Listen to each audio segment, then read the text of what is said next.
here with Vicky today. Welcome. We'll kind of make it interactive. We don't have, as you can see from our thing, many people in the class today live. I guess we're all heartbroken from the Phillies Game 6 loss and getting ready for Game 7 win. But we wanted to do a quick class to talk about errors and omissions and kind of like what protects you as a real estate professional. And the number one thing that protects you as a real estate professional is this lady right here, Vicky. She makes sure that you guys are doing the right things as real estate agents, and as a brokerage comes up with the rules and regulations in accordance with the states that we're licensed in to make sure that we're following those rules and regulations. But just like the owner of any company, the broker's butts on the line when anything goes wrong. So Vicky's the one that's going to have to go to court and testify and do all these things when things go wrong. So she wants to make sure her time is well spent. And so we're spending some time today talking about how we avoid her wasting her time for things that are not covered or not professional. So welcome today. And so at any point you want me to stop and explain something more, please just unmute and jump in. We're fine with that. And obviously you're here, so takes the back row seat, right? So what is errors and omissions? Errors and omissions is a insurance policy that specifically covers you for your professional acts. It's not someone tripping and falling. It's not someone's feelings got hurt. It's a warranted statement. So when you're acting in the sense of a professional, in my case as an insurance agent, my job is to make sure that you have the right coverage. If I say, hey, Vicky, you definitely are covered for a rental car in the case of anything. And then she goes and she gets, her brakes done and she's like, I want a rental car. And she goes, you said I get one for anything. Well, I made a mistake. You only get one when your car is involved in a comprehensive claim or a collision claim. It's not a maintenance vehicle. And so I made an omission. She can then go and file against me for making a warranted statement. I said, if you do this, this will be covered. That's not the case. In real estate, it's a little bit different. In real estate, you're acting as a professional. And so it's covering you for making sure that, one, your client is telling the truth, right? Because you sign off on everything the client signs off on, if I'm correct, right, Vicky? As agents, we are just as responsible of have known an inaccurate documentation. So on your seller's property disclosure statement, if when you guys were in the basement, there was a conversation about water intrusion coming in, yet they fill out the form and say they've never had it, you have already been made aware in a conversation that they have had water in the past. That's a problem. You were just as responsible for accuracy of known defects. So one of the things I make an example of is I have bought and sold 2 houses now, is that when I sold my house, the realtor came in and she said, listen, this is how you're going to maximize the value. You go and put a new kitchen in, which will cost you $30,000. You can raise your price by $100,000. Well, I sell that house and I only got $50,000. So I sue her because she told me if I did this, this is what's going to happen. That's a warranted statement. We have to be very careful, things that we've seen. So, hey, Vicky, your house is beautiful, great, it's going to hit the market soon. One of the things that we know increases the value of most houses in most cases is if you invested a little bit in your kitchen to rehab it. I'm not telling her spend this much money on it and she'll get this much. I'm saying that in my experience, people who improve their kitchens get a higher value. That is not something you can be sued for. That is a fact. And we can prove it with statistics. But you spend $30,000, I guarantee you'll get $100,000. That is a warranted statement. You don't want to make warranted statements that you can't back up. While we're talking about E&O, I had an agent come to me last week, and we have a listing. She had another co-op come through 3 times. 3 times to look at the property, really liked it. The property was, the owners are not living there. They left on a Thursday, or they left on a Friday or whatever, and said, okay, we're going to write an offer. On Saturday, the agent went to do an open house. There is water dripping down the dining room wall and ceiling. The listing agent made the statement It had to be from the other co-op, they must have been fussing with the toilet or did something, and now water is coming down and his E&O is gonna have to pay for this. Does the E&O cover that? We have no proof. What proof do we have that he fiddled with the toilet? Yeah, and that's, more of a slander conversation too, like, you But- can't prove it, right?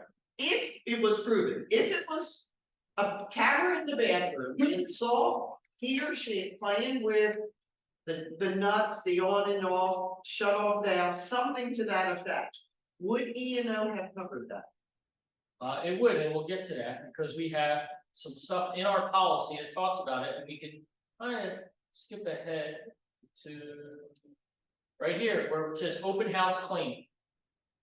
So we have some stuff in open house cleaning that specifically talks about what happens during an open house and who's responsible for damages. But the damage was found at the open house. The assumption was on the last showing that they fiddled with the toilet. Yeah, and assumptions are just that, so that's why we have pre-claim expenses included. We have to file it, and the worst case scenario is they say it's not covered, and the insurance is there to defend you too. So we want to make sure everyone's defended properly, but we just don't know until, we're not gonna adjust a claim. I'm not an insurance adjuster, Vicky's not an insurance adjuster. 100 things can happen and I can say, hey, it should be covered, but it's not covered. Because there's something in the language or something else that happened. So we don't make warranted statements, hey, you're gonna be covered, don't worry about it. All we can say is, let's file a claim, let's figure out what happened and we'll move on. Worst case scenario, there's coverage for these types of things, should it be found that we're liable. Okay. So real estate agents, what am I covering? Professional services means services stated, so for purposes of real estate agents, when you're covered, the policy itself dictates exactly what you can and can't do as a real estate agent. Not so much Vicky, the insurance policy. The insurance policy says this is what a real estate agent is, and this is what a real estate agent can do. And outside of that, whether the state tells you can do it, or your association says you can do it, or the brokerage, doesn't matter if you're not covered for it.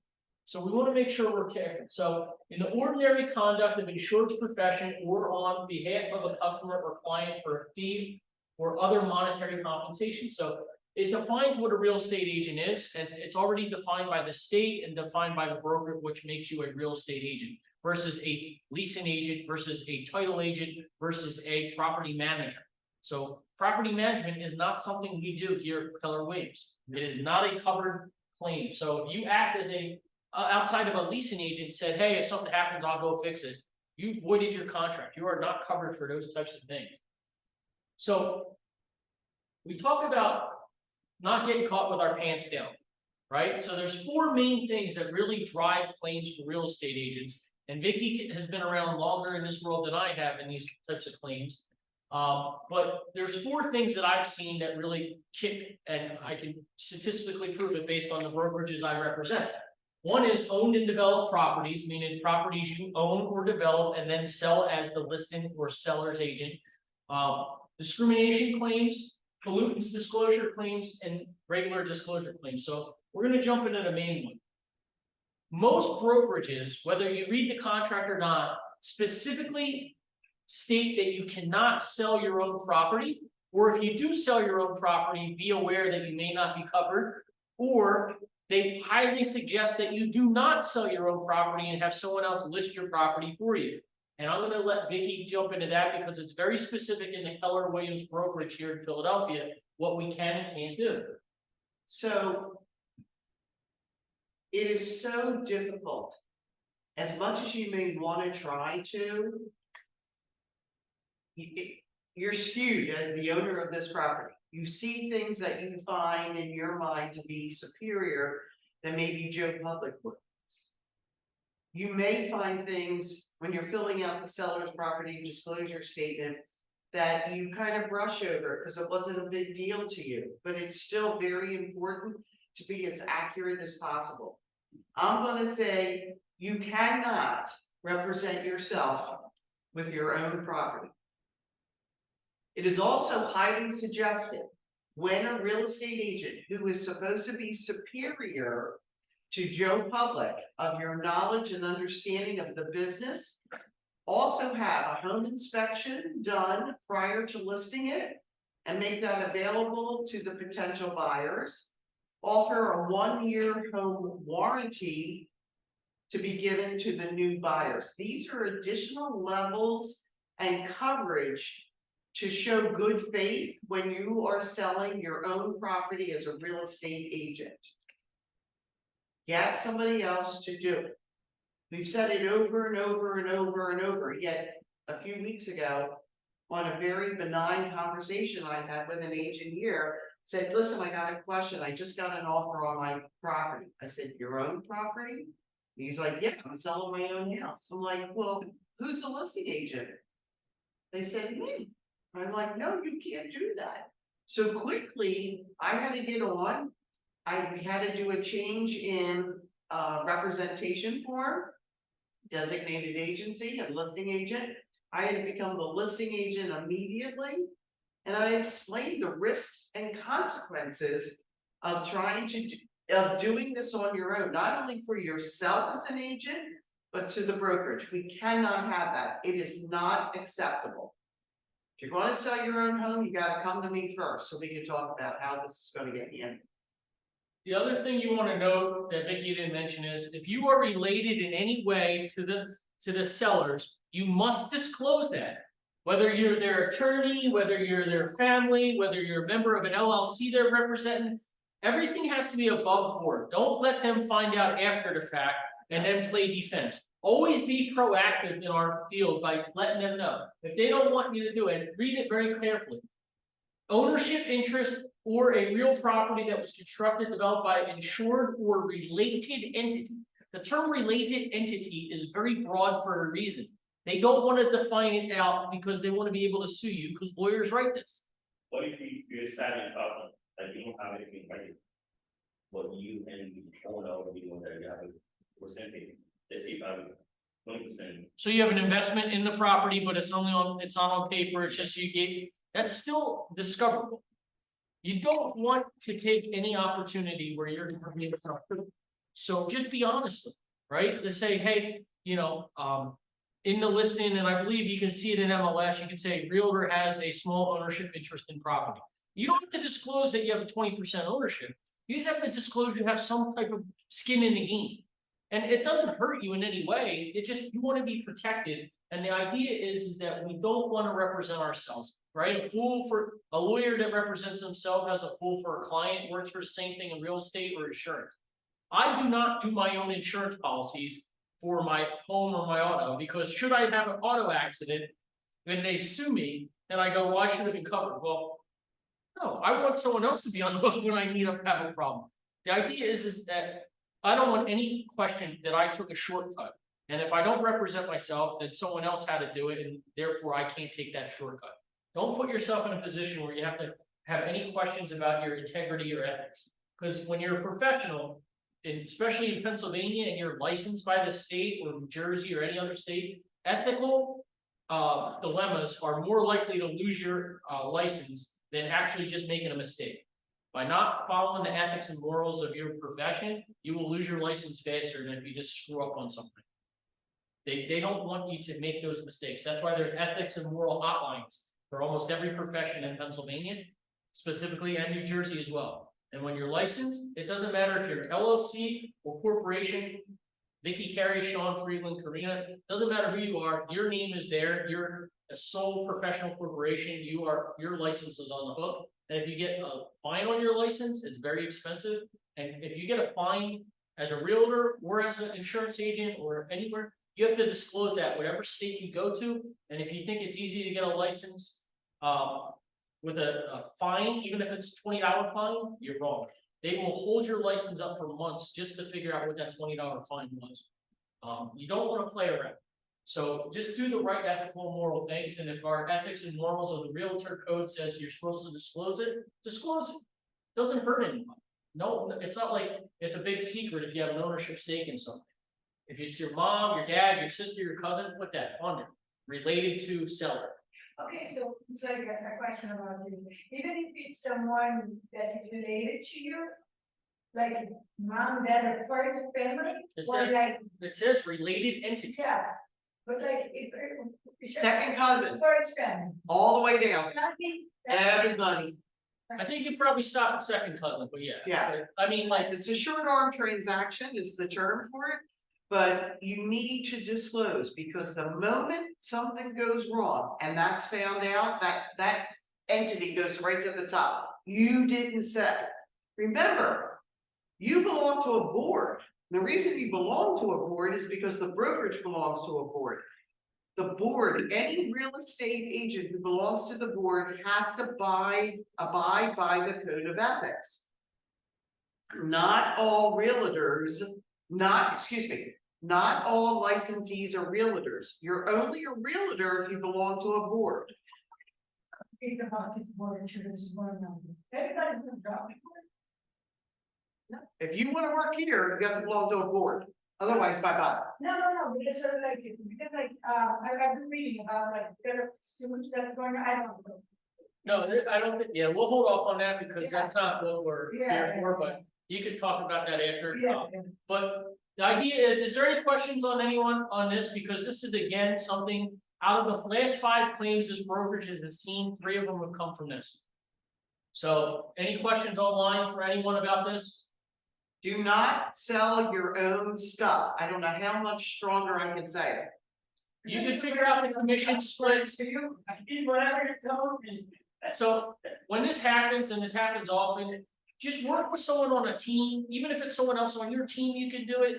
And you guys can figure out the commission splits and how that works on the back end. There's nothing illegal or immoral about that, but being a listing agent for your own property is a bad idea. Bad juju. Right, co-broker, right? You could do that, so Absolutely. do not be the primary listing agent. That's correct. Like a transaction agent, like in a transaction agent, we are your paperwork, sure, right? We don't We're not talking about transaction. transaction. No. We're talking about the broker, the actual listing agent. Transaction is paperwork. So if you were to sell your house, you can ask Vicky to be the agent, you could be the co-lister, Yeah, but that's what we're talking about. Discrimination claims. This goes for a lot of new agents who are working those rental leads. All the time, the rental leads. And so again, I've seen 3 of these in my career from brokerages, and even more so lately. It is not in your favor to go against the federal government. And this is a federal law, and it is your duty to know if you're a Pennsylvania real estate agent and you're in Philadelphia and you do a lease in Pittsburgh, you can't be ignorant of what Pittsburgh law is because you're from Philadelphia. It very clearly states comparable state or local law of ordinance. So you cannot, it is your job to do your due diligence. If you rent out a duplex and it's rented as a single family, you should know by doing due diligence that it's rented as a it's only licensed for a single family, especially here in Philadelphia where you need rental licenses. Do not rent something out without a rental license. It will cost you your license eventually. Discrimination is on everything nowadays: race, creed, color, age, gender, national origin, religion, disability, marital status, or sexual orientation, or any violation of the Federal Fair Housing Act of 1968. It also goes, even if you don't know, I saw yesterday, someone posted a post on the KW thing. What do I have to do for emotional support dogs? Well, emotional support dogs don't exist in federal law, only disability or CNI dogs or things like that. Emotional support is not ADA compliant, but in Philadelphia, according to the post response, emotional support dogs have to be accepted. So again, federal law says no such thing, local law says such thing. You have to know what these things are, but more specifically is when you have a pool, and we're not there right now like we were 7, 8, 9, 10 months ago. If you have a beautiful house here in Rittenhouse and it's being rented out, and you have 25 applicants, and they all make the same offer, how do you decide which applicant's there?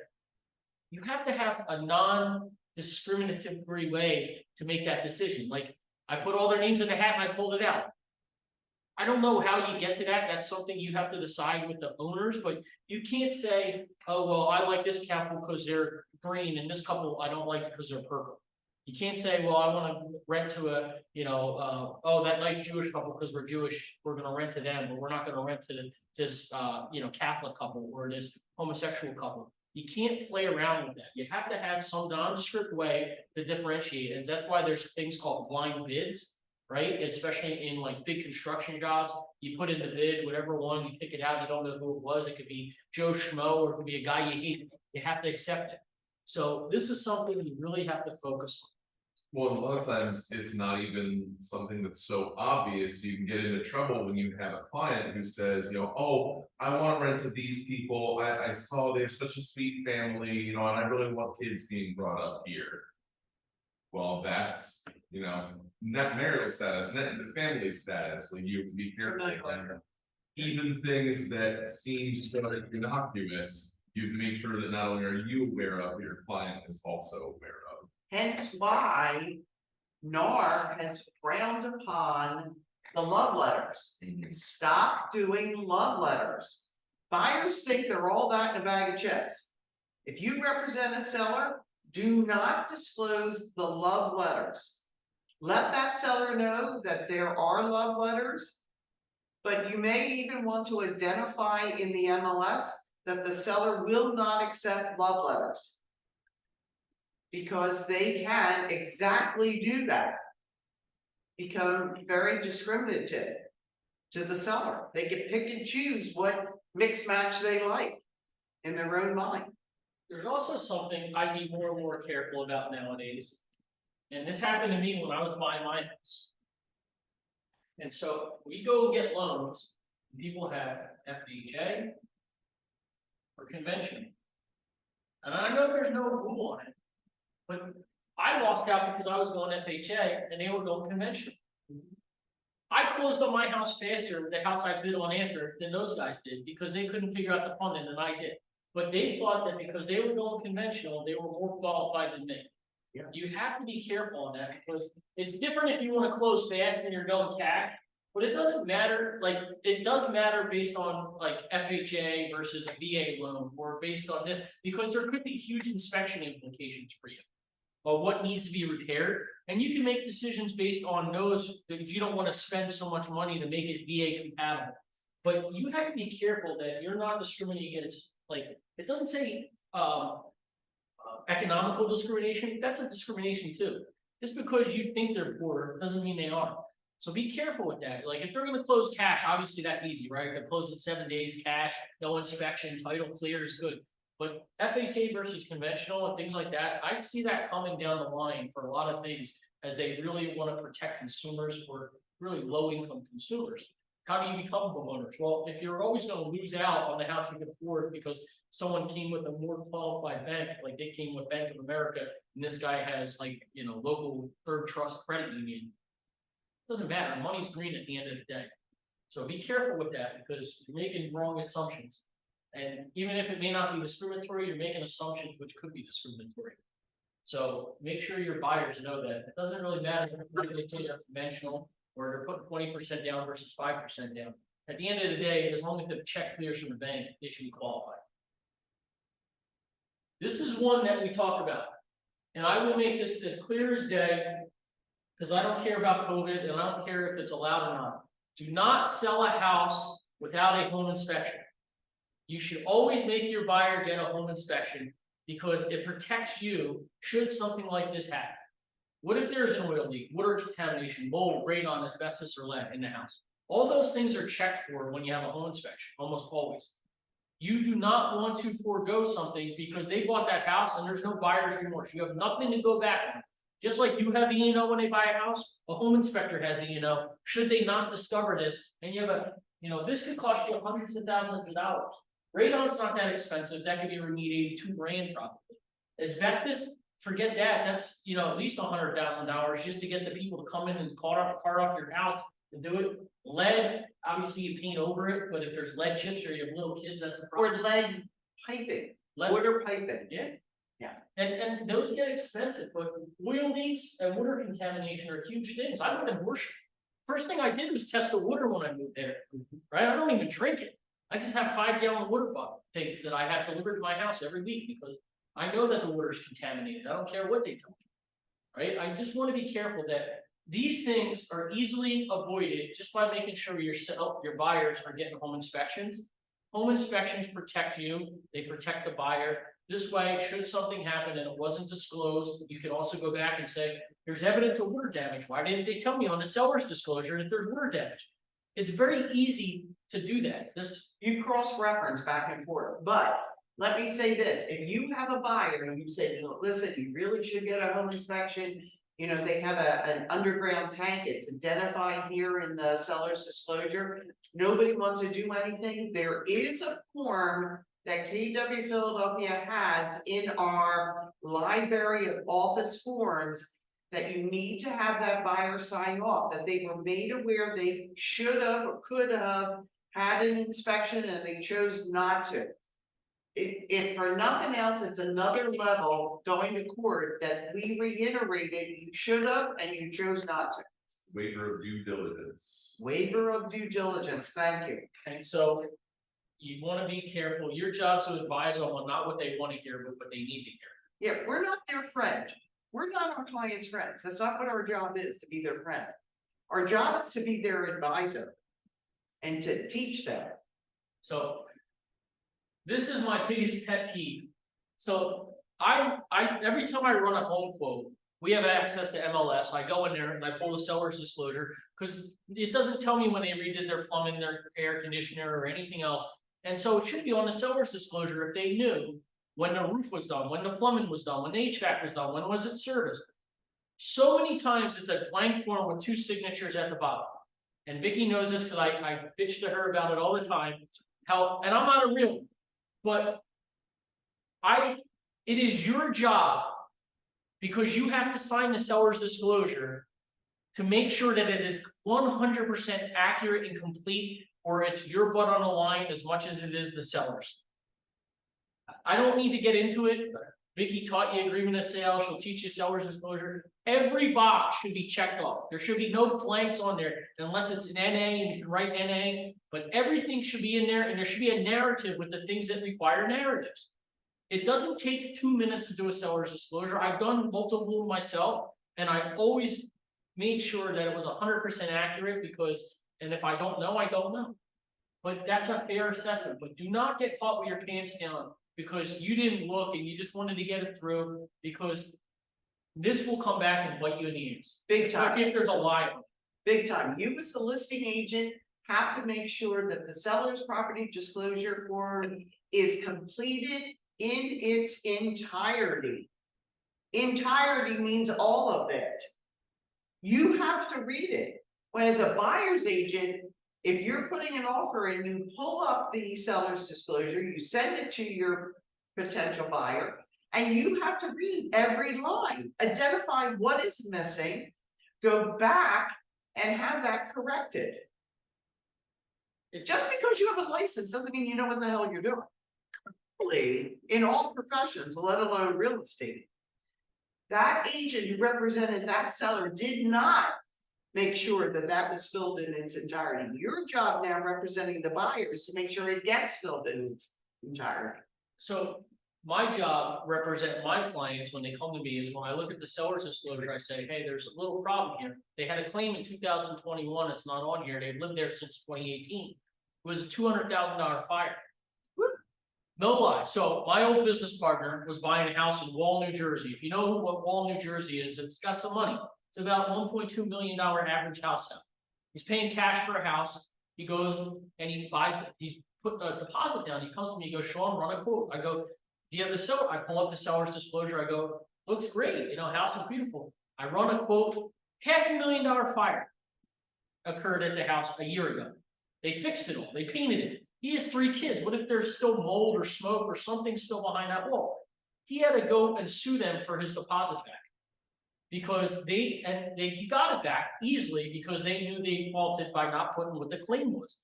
I shouldn't need to run a clue report for agents, which I will do on a property, because the seller's disclosure should say, we had a claim, this is what happened. And you are entitled to know how that claim was fixed or whatever as the buyer. Can you talk about what is a clue report? So, I don't know what it stands for, but I believe it's centralized loss something evaluated, but clue is a national database of any type of claim that's been filed with an insurance company on a home or an auto. It does not exist for commercial insurance. So if you have a fourplex and it's insured through like a commercial policy, it will not show up in a clue. But if it's insured as Sean Friedland at 123 Main Street and I file a claim, even if I don't own the house and I sold it and it's been sold 3 times within the last 7 years, it should show me any claim that occurred for both the owner that I'm running the quote for and both the property address or the risk address. So if I run a Vicky a quote on her house and she's had 5 rental properties at her home, she's never had a claim on her home. Those 5 rental properties that have claims will show up because it's Vicky. And then on top of that, it will show me any claim that occurred on the address that I'm looking for, even if it wasn't Vicky's for the last 7 years. So Clue is very there. Most insurance companies report to Clue. Doesn't mean all of them do, but almost all of them do report to Clue. Commercial insurance, so if you have, I know Karina, you have some rental properties. Say we didn't insure them as personal lines policies like we did, but we insured them on a commercial policy. And you had 3 claims, and then Vicky goes to buy it, and they run a Clue report. None of those will show up because it's not in a personal lines policy. It's only. Show with Veronica, it would even show with Karina. It would show Karina. No, because it's in a commercial policy. Commercial policies don't report the Clue. Gotcha. So that's why it's important to understand those So things. you think that this protection that you're saying for carriers and buyers, we will like all the LLC will be at with that. Well, no, LLCs, it depends on if the LLC is written, so like yours is an LLC, but your policy is written on a personal lines form in an LLC. So it will report because your name and date of birth is tagged to that LLC. But if I was to rewrite that in that policy, let's say Zurich, which doesn't write home and auto, and I wrote it in a Zurich policy, which is commercial when you had a claim, it doesn't matter because Zurich doesn't report the Clue. So State Farm, Allstate, Farmers, Foremost, all those companies that are just like, you know, where it comes with A, B, C, D, and E, and it's not a 700-page thing, that's personal lines. They will report the Clue. Gotcha. Seller's disclosure, I don't want to get into it anymore, but it's there. That's how much it costs when we make a mistake as a realtor at this brokerage. It's $5,000 out of your pocket when there's a problem. So if you file a claim because you didn't follow the right things, it will cost you $5,000. That is the mistake. So just so you're aware, there is a deductible. Insurance isn't free. There is some retention, and at this point, the retention is $5,000 for the agent. We just told that to an agent who's no longer here. He had a claim, and he's like, "Well, you're going to cover me." I said, "That's great. We will cover you, but the first thing you have to do is pay the $5,000 because we don't cover you for free, and you're not making us any money anymore, right? As a brokerage." That's the brokerages, right? Like, why are they going to shell out $5,000 to protect him? He's not making them any money. So be aware that there is a $5,000 retention for when this coverage needs to be used. Just like when you wreck your car, you have a $500 or $1,000 deductible. This is the deductible. This is the most important part if you're going to take anything away from this today, is what do you do when things go wrong? When you get sued, because they're not going to bring the lawsuit to JP or Vicky, they're going to bring it to your house or wherever you're at, and you're going to sign for it. You have to contact Vicky. First thing you do is contact Vicky. You don't call your mom, you don't call your lawyer, you don't call your friend, you call Vicky, and you start compiling all your documents, all your communications, all your text messages, all your files, anything and everything that had to do with that transaction. You are to put it in a big file and send it to Vicky. We're going to work with the broker to detail a timeline of all the points that are laid out inside that complaint. Those lawsuits are very long and they're very cumbersome, and you may not read it the same way Vicky reads it or the way I read it. So when she gets it, she sends it to me. She reads it, I read it independently. We talk about it, we make sure it works, and then we say, wait, that made no sense, or wait, this guy's screwed, right? And we need a copy of the complaint and suit. Until we get this complaint or suit, it doesn't exist. We don't know what happened until it's in writing. So it's important that everybody follows these steps. It sucks being sued. Anyone in here ever been sued other than Vicky? I know I have. Is it fun? It is a lot of time. I'm in sales, you're in sales. It's a lot of time and energy to be sued. And you lose money because you can't be out there doing what you're supposed to do. So the idea is to avoid these things. It's to do the right things, be ethical, be moral. One of the things that will not be covered at any point, at any time, while you're here at Keller Williams Brokerage, and maybe somewhere else, but at least here at Keller Williams, is you may not act in any capacity as an attorney. Do not review legal documents. You are not an attorney. Do not review financials for your clients. You're not an accountant. Do not act as an insurance agent. Call me. That's my job. Financial consultant, advisor, dealer, or broker. You are not allowed to do those things. An architect or an engineer. You are not allowed to look at plans and say, yep, that's structurally sound. Let's go forward. That's why there's a stamp on it. Those stamps cost a lot of money in college and education. Trust me, I'm dealing with one right now that's a problem. You are not a title agent or an abstractor, as they call it in other states. An escrow agent. You want to explain escrow agent to them? Well, an escrow agent is whomever is holding the escrow. So we customarily think the listing company is holding it. That's how it's pre-printed in our agreement of sale, but it can be altered. So an attorney can hold escrow, a title company can hold escrow, the buyer's brokerage can hold escrow. Whomever is holding that is the escrow agent. You may not. You may not. Keller Williams is the only one that can hold escrow for you right now. Real estate appraiser. This is a big term because me and Vicky just talked about this with some other stuff. You cannot assess the value of a property. What you can do is take comps and make an educated guess of, based on this is what my professional experience says. And then there's also things which are called broker opinions. We don't do those here. And then you have to be BPOs, and I sent out a thing, and Vicky, I think, sent it out in the newsletter as well, but the idea is you're not a real estate appraiser. The only way you can assess the value of a property is by using the real estate guidelines of using comps in the area. That's the way you determine what the value is. That's the only way you're allowed at Keller Williams Brokerage to determine values, by using comps, because otherwise you're using a broker's opinion and you're not allowed to, except in very specific cases.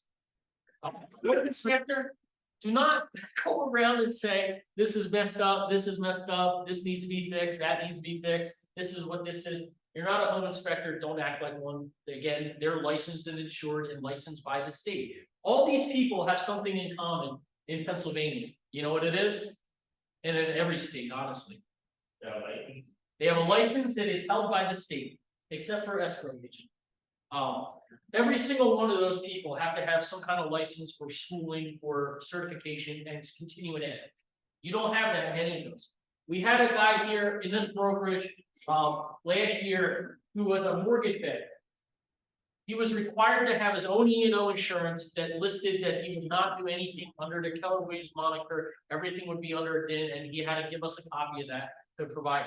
So if you're going to do one of these things, you're required to give a copy of your policy showing that you're covered for these things under your own entity to Vicky, and she must approve it. Things that are covered, lockbox claim. So Vicky talked about there's a special form here at Keller Williams. Are you guys aware of that for lockboxes? In the Keller Williams paperwork that we have, because we have our own forms for things that have come up, there is a lockbox form. If you're going to use a lockbox on a property, please include that form, another level of identity that we're using a lockbox. Open house claims are covered. Someone gets injured at an open house, something happens, you go to an open house and some guy opens the fridge and the door falls off and breaks their fridge. How are you covered? Right, those are things you have to be responsible. Even if you're open house under the, even if you're doing an open house under the, that's under Keller. Yes. It's under Keller Williams, yes, that's a very clear. Yeah. Let's, but that's been something that's come up recently that I want you to be very clear. You can sit at someone else's open house if they're a Keller Williams agent. Keller Williams Philadelphia agent. Correct. You are not allowed to act as a. Only. Not KW Philly, not KW Wayne, not KW Devon. No. Keller Williams Philadelphia is your brokerage, and they're the only ones where you're allowed to serve as the host of an open house. Correct. So be very clear. Did everyone on the TV or in TV land, as they say, understand that? You cannot host an open house for your friend at Remax. No, You cannot host an open house for your friend at Long and Foster or Berkshire. Just can't do it. It's not covered. Their insurance needs to cover those things. If you do get filed in a lawsuit, there is money to pay you back for the days that you miss, whether you realize it or not. Like, these are throwaway things that are just thrown in there. But when you have to go to court for 10 days and you're out all that money, whether it's your full-time job as a realtor or part-time, that's money that's gonna help you out. Subpoena expense, when you have to submit records that we talked about, why I said compile everything right away. When there's a subpoena, this way Vicky could just say, here's everything we have. We don't have to question it. You don't have to go searching for $25,000. My computer broke. You're also required to maintain documents for how long, Vicky, as a realtor? 3, Pennsylvania. 3 years. All communications, all text messages, all documents, everything that has to do with the transaction must be maintained for 3 years. You can't say I lost my computer or my cell phone got lost. Get a cloud, do whatever. JP can tell you why we tell you to use command, right? All that stuff saves in there properly, right? There's a reason why we create these systems. My staff does not use their personal cell phones for business. They have a corporate cell phone that I maintain because I need to maintain those records the same way. In your contact in command, you also have a timeline where you can keep a record of any conversations that you have between yourself and your client. So you can, and it's real easy through the mobile app, you can use voice to text. Just, spoke to Sean about the property he was looking at, he blah, blah, blah, blah, blah. And then it takes you 2 seconds to keep a record of that conversation. I've been sued 4 times for different things in insurance. Every time I won because I documented it and I had a timestamp. Every time. I never even got to court because I sent it to their lawyer. I'm like, good luck with this. Here you go. Here's a recording of that phone call saying, I don't want that coverage. Oh, I didn't understand. You don't get to say I don't understand when I explained. I said, you sure you understand? No, I don't want it. Oh, well, I wanted that coverage. No, sorry, it doesn't work that way. Defensive board proceedings. You're going to have to go to Harrisburg and sit in front of a board and defend why you did something. And if you can defend it properly, no issue. But it's still going to cost some money. This is one that people don't pay attention to. This happens a lot in real estate. How many of you ever heard someone badmouth another realtor? Oh, they're a shitty realtor. They did a crappy job. This is horrible. Vicky does it on other things, like where she goes, oh, these people, but she never gives a name, so it doesn't hurt their reputation. She just says as general. But this is a problem because if I say, I worked with Vicky on this house and she was the listing agent. She was the worst. She never come back to me. She never did anything. And now, I said it in enough places that nobody wants to work with Vicky. She has to get her reputation fixed. That's bad. One, I'm going to sue whoever said that because it's libel and slander, and you should never do that, and it's against your ethics and your real estate. Right, it's in the code of ethics. You may not post online, I had a horrible experience with this person. Not allowed. And then pre-claim assistance really comes down to what our costs are, just to get prepared if there's a claim coming. If we know something is going to come, like you did something horribly wrong and you tell Vicky, and Vicky's going to come to me and say, hey, we're going to get sued for this. That's what our costs are to get ready for that lawsuit. We're okay with that. Like, things happen. We don't want to get sued, but things happen and we want to make sure we're protected and we want to make sure we do the right things and get everything ready to go. I talk about this all the time in my world, right? And you guys are young, right? You've been doing this for less than 2 years, right, Karina? Me? Yeah. And how long? 9 years. 9 years. Okay, so you're there. Can we put up the screen for the people on our Zoom, please? I want to take this off. I just want to understand. So if you guys could throw your cameras on if you're available and just unmute for a second. Let me know how long you've been doing this. Just at about a year. Just about a year. How about you, Lakeisha? Maybe 2 months. Okay, 2 months. Vaughn? Since June. Okay. I don't know who ES is. 6 months. And Kyra? Well, she's on with them. So You guys are amateurs at this point, based on that. We have a 9-year-old, so he's a veteran, so he would be considered a professional. Doing 5 deals a year does not make you a professional. Doing 100 deals makes you adequate. Doing 1,000 deals makes you, a professional, makes you where you need to be. Me selling insurance for a year and selling 1,000 policies doesn't make me an expert. Me doing it for 10 years consistently makes me an expert. You are not at a point where you're professional, and right now you need to rely on your teams. You need to rely on your broker, your assistant brokers, and the mentors that you're given, whether if you're in the PC program, which I hope you all are if you've not been around long enough, or your team leaders, because you will make mistakes, and it's okay to make mistakes. It's not okay to make mistakes in a professional manner though. There's amateurs and professionals, and you can call Geico, right? I'm an insurance agent, and you can get auto insurance in 15 minutes or less, right? That's their thing. Do you think that's a very professional way to do it because they're trying to sell you something that should take 45 minutes for them to explain to you? So if it takes 15 minutes or less, that's not very professional. It's amateur in my sense. There's what I call the people who bastardize the industry. Anyone can get their license. It's not really that difficult. Insurance or real estate or title or home inspection. It's probably pretty simple to get your license after you study, but it doesn't mean you know anything.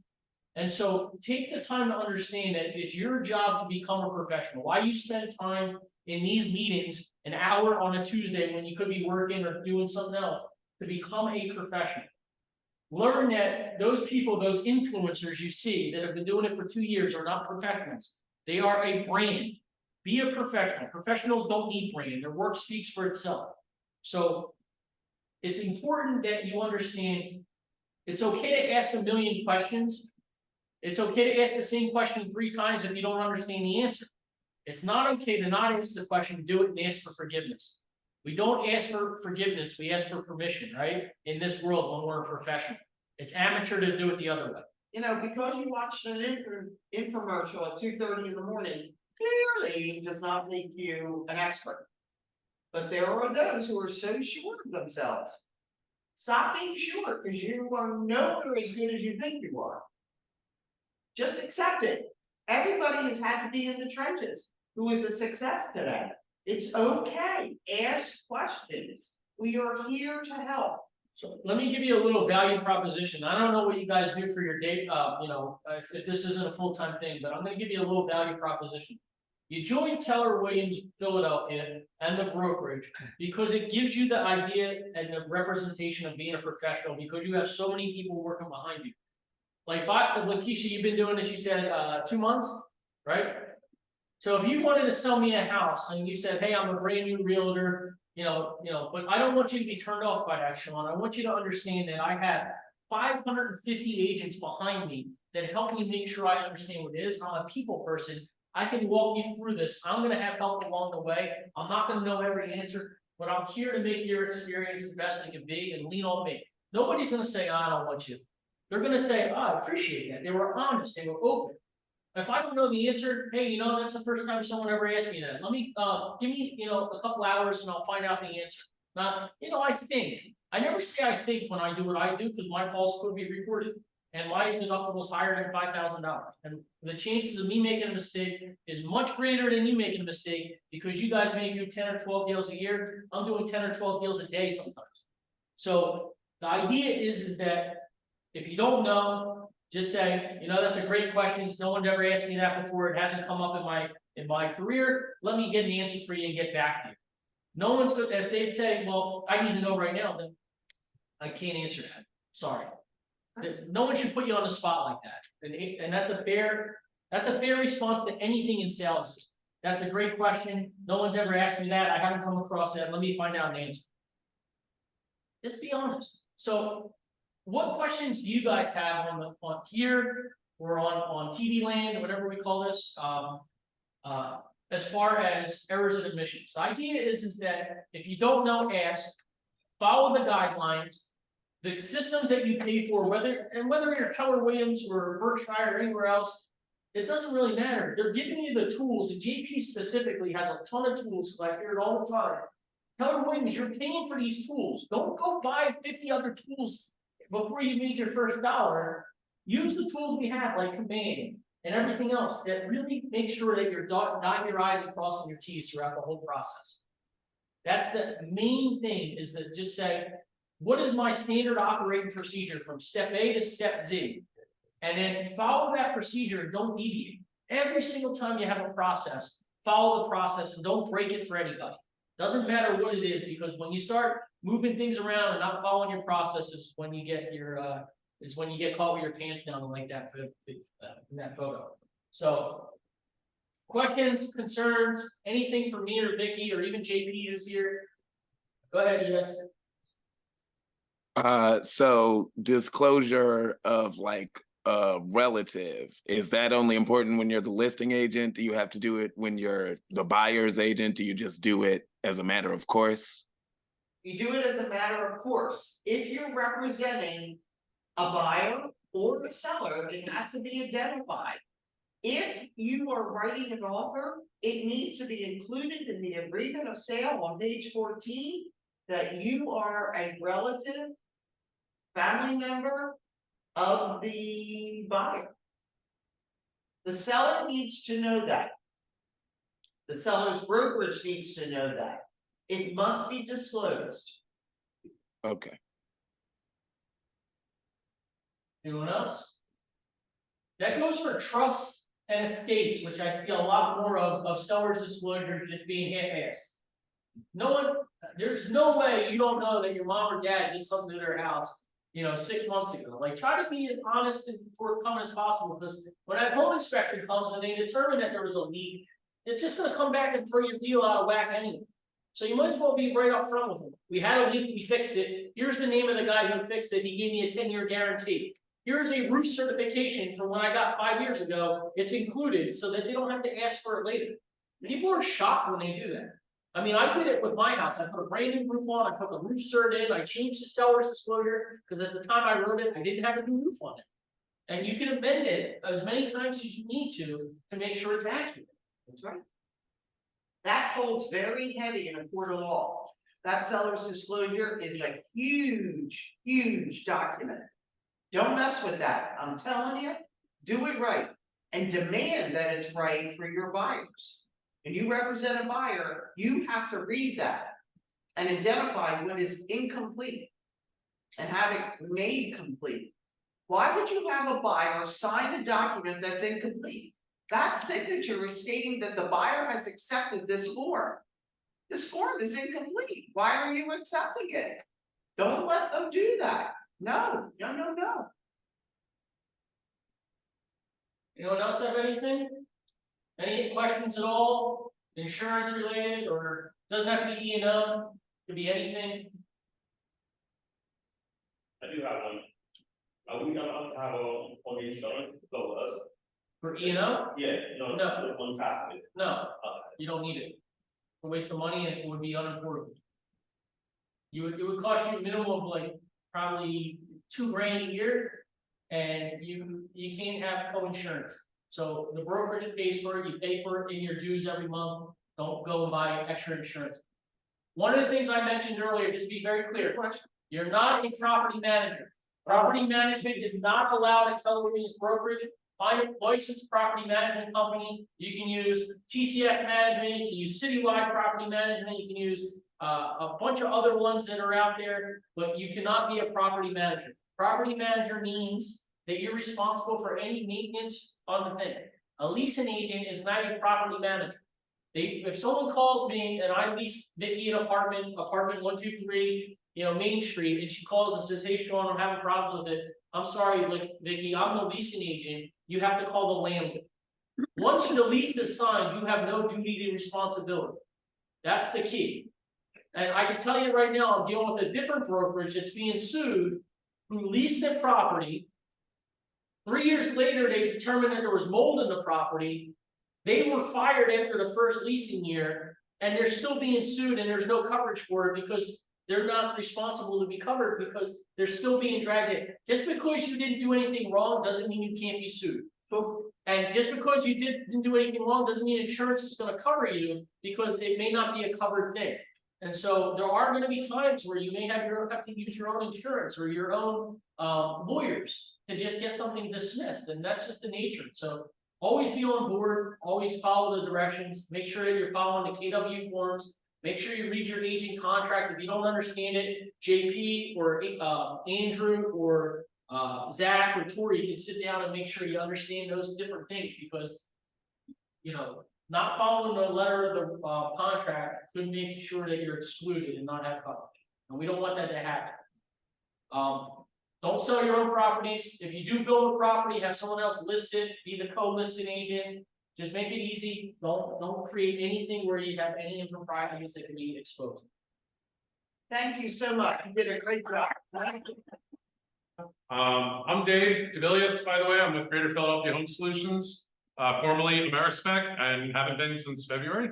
So we do have our new name. I know a couple of faces are familiar here. Hopefully a couple of faces are familiar on the screen behind me too. I was supposed to be here last week, but then I found out somebody else sponsored the class, and Tori forgot to tell me that she got somebody else. So she gave me a spot for today. We're going to have a nice guided discussion. So the slideshow that we have is not long, and it is automated. So it should be automated. At least I think it is.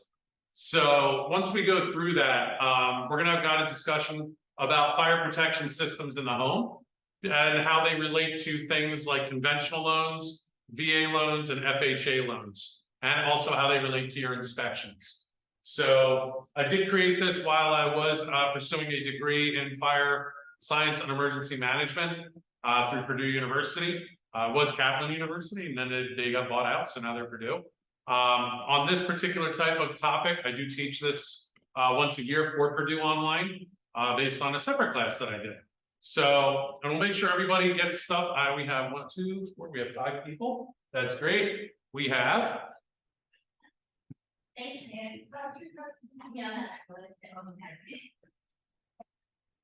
For anybody that's online, I'm sorry you're not getting the squeezy balls today. You had to be here in person for it.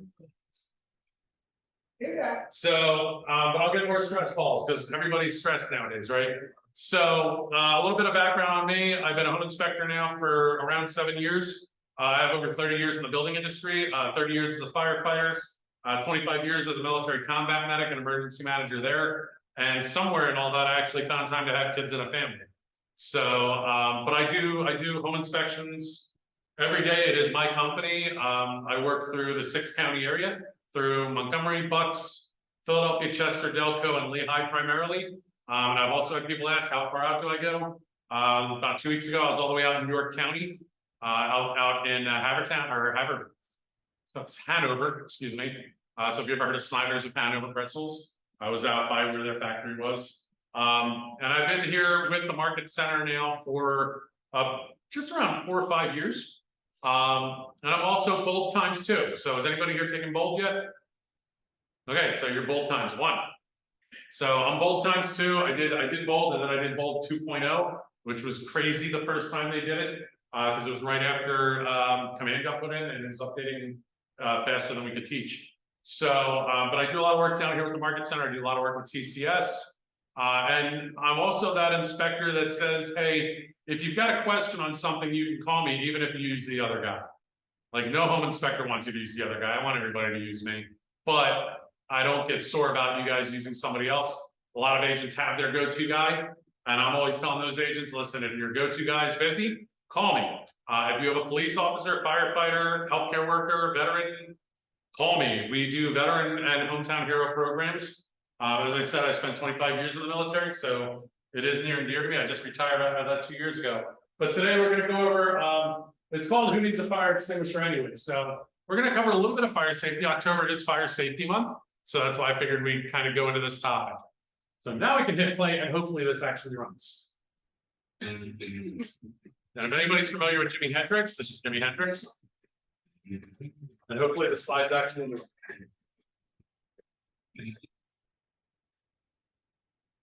There we go.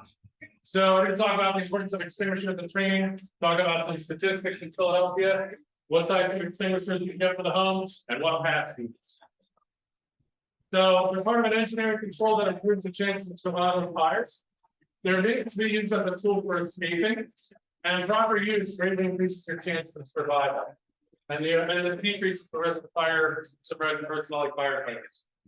So this 2021 to 22, there were 48,000 plus fire incidents, 3,100 plus actual fires. Fire department in Philly buys 20,000 detectors a year. January 20th to April 22, we had over 20 people that died. There are several multi-alarm fires in Philadelphia each year. We talk about multiple departments coming out. Assuming half of those are multiple occupancy dwellings that should have been extinguishers. And if residents are properly trained, it could have resulted in less injuries or deaths. So I'm gonna have you hit the pause button. Yeah. It's where we get screwed up. So classifications of fires. I know this has been for like a college class. That's why it's so quick. But let's talk about these types of fires that we have. We have Class A fires. Thank you. I know Jimmy's just an awesome music to hear this time of morning. But Class A fires. These are anything that produce ash. So our main classifications on fires in a home. We talk about ABCs. So how many people have seen a red fire extinguisher before? Everybody's hands should be going up. Everybody's seen a fire extinguisher. If you look on the side of those extinguishers and they say ABC, those are the types of fires that they can put out. Anything that's an A, ordinary combustible materials, wood, cloth, paper, rubber, plastics, drywall. Basically, everything in this room that is not plastic would be a regular combustible, right? Many plastics are considered combustibles, but they also produce different types of biohazardous gases. B is anything that is a burning liquid. So petroleum-based products, greases, tars and oil, solvents, alcohols, flammable gases, and Class Cs are anything that involves an energized electrical current. Now, Class D and Class K, remember I built this for a fire science program. You're not going to see a lot of this in a home. Mostly you see these in commercial properties where your Class Ks, cooking appliances that involve vegetable or animal oils and fats. What are some places that would have like things like that? We're looking at like McDonald's, Burger King, your Wendy's, Chick-fil-A's, those places. But your common households are going to have those A's, B's, and C's. Now, everybody's seen a red fire extinguisher before. Has anybody ever seen a white one? You have or have not? I have not. You have not. So if you go through any of the hardware stores in their fire extinguisher section, you might see a white extinguisher, right? And those are BC only extinguishers. Now, some people will buy these because BC is typically what you're going to see in your kitchens. You're not seeing a lot of combustibles in your kitchen because you got your stove tops, your microwaves, things like that. A lot of electric, a lot of gas, a lot of grease. And people see these white extinguishers in the stores and they buy them for their kitchens. Do we know why they buy them for their kitchens? Mainly because they look better than having a big red fire extinguisher in your kitchen. Because let's look at this. How many kitchens are red? Right? People don't paint their kitchens red. They paint them white. Mostly they're going to be white, right? So a white extinguisher looks good in the corner because nobody notices it. They designed them that way in the fire suppression industry just for that reason. It makes you say, oh, I want to put this in the kitchen. That way nobody sees it, right? It works. I tell people, if you're going to do a listing, if you're putting a house up, or if you're going to buy a home, check for those extinguishers. If you're going to do a listing, you definitely should have extinguishers. We're going to talk about smoke detectors in a minute too. But you should have some extinguishers. Now, why is that important? Yes, it's important for fire safety, but does it attract people's attention? What are we trying to do when we list a home for sale? Somebody comes in for a showing, we want some things that are going to be eye poppers for them, right? So typically, like if we're going to stage a house, we let the staging company do what they want, they make it look pretty. If we're not going to do staging on a house, what do we need to make sure we do? We need to make sure our kitchens look good. We need to make sure our bathrooms are clean and there's no hair anywhere, right? Or anything else in the sink or the toilet. And we want to make sure the bedrooms look nice, especially in an occupied home. If we're selling an occupied home, there are things that we don't want in there. I just sold my old home back in March and bought my new place. Oh my God, the person doing my listing photos, I felt like I was moving when he came in to actually do our pictures. Because we had to take all of our picture frames down. We had to move stuff all around. Couldn't have the dog bed sitting out. You have to make sure those listing pictures look great, right? When somebody comes in for that showing, we had to do that whole process all over again. We had like a closet with our showing box because you want to take everything down. You don't want anything on the kitchen counters. So having a fire extinguisher in there, like in the kitchen or by the front door or in a garage, it's not a real attention getter, but people notice that and they're like, oh, they have a fire extinguisher. Believe it or not, your buyers will see that. And potential buyers will see that. And they'll see, oh, they've got smoke detectors. They've got a mounted fire extinguisher in this corner in the upper hallway. It lets them know, like, okay, these people that live here are a little safety conscious. Maybe that means there's less problems. How many people have heard about the rise in waiving home inspections over the last 3 years, right? Who wants to get a home inspection? I want everybody to get a home inspection. You know, I got kids to feed too, but I know that there's a lot of people waiving them. Sometimes little things like smoke detectors and fire extinguishers send that little message in the back of their brain, that subconscious message, like, okay, maybe this house doesn't have a lot of problems because they're doing these little things. It's not something that they say, oh, wow, they got an extinguisher, but like I said, subconsciously their brain's telling them, okay, this isn't that bad. Let's go to the next. Just click the next slide. So everything kind of gets labeled. If you see a big silver can, that's going to be a water extinguisher. Anything else should be these red dots. All right, we can pause on that. Still getting jittery today, but we're good. You want to check for those markings. Remember, like I said, you got those little white extinguishers in the kitchens. Those are good for your grease fires, they're good for your stove tops. But most of the ones you get in the stores are going to be ABC rated. Okay. I have a question. Oh. So it's okay to have the white ones in conditions instead of the red ones? It is. Those are going to be made for your cooking. That's your stove extinguisher right there. Oh, Pretty much, or electrical. So they are BC rated, so they're burning liquids and electrical current. Yep, burning liquids and electrical current. So if you have an outlet that sparks in your kitchen. So where do we see that? Before we go to any more slides and more Jimi Hendrix. Where do we see that happen? So how many people in here have done a VA or an FHA loan before? Okay, you've done both, or you've done an FHA. FHA appraiser comes in. What does he want to see for outlets in the kitchens and bathrooms? That they're grounded, but that they're the GFCI outlets, right? The little push buttons.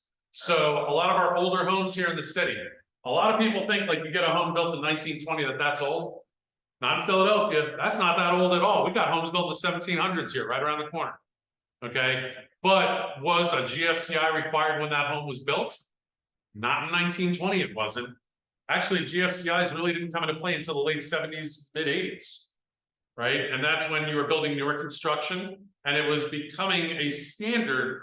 And then probably around the late 80s, it was a general requirement to have them within 6 feet of a water source. Now, the new standards on electric say every outlet in a new construction kitchen has to be GFCI rated. Every outlet in a bathroom has to be GFCI rated. So where we would get those fires in a kitchen, not necessarily from the stove, but how many times have you gone into a house and the outlet is right there at the sink?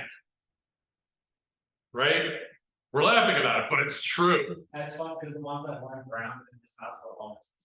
Right? So where's your biggest chance of a fire going to be? That water's going to splash up to that outlet and it could cause a spark in the outlet. So that white extinguisher will work on extinguishing the electrical outlet. It's a good question.